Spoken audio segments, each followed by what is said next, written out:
On Tuesday's episode of The Ellen DeGeneres Show, Kristen Bell opens up to guest host Chelsea Handler about how much she and husband Dax Shepard love couples therapy and how they're currently approaching it a bit differently. At the beginning of the pandemic, we were at each other's throats, and then all the doors locked in our house, like we had to stay inside, and we were like, woof, we need to get a handle on the annoyances.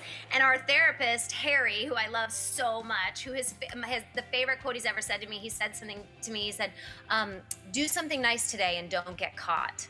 And I was like, yes, that's how I want to live my life. Harry suggested, since we were both so annoyed with each other, because the reality is, if you're living with one human being, I don't care if it's your partner or your husband or your wife or whoever it is, your roommate, you need to brush up on your toolbox because you will find that person annoying. Relationships take work. He suggested we go to therapy separately, kind of so that we could talk about each other. And we did, and it's been great. Kristen goes on to explain that the separate therapy has been great because by the time they meet up in the evening, she and Dax utilize the tools they've learned and they love each other again. She also shares that when it comes to their two daughters, Dax is definitely more the alpha parent in their home.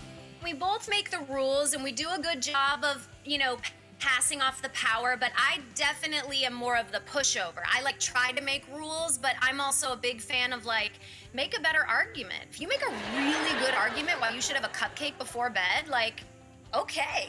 But it's gotta be a good argument, and the problem is they're both little prosecutors, so they make really good arguments. So he's more of a rule maker.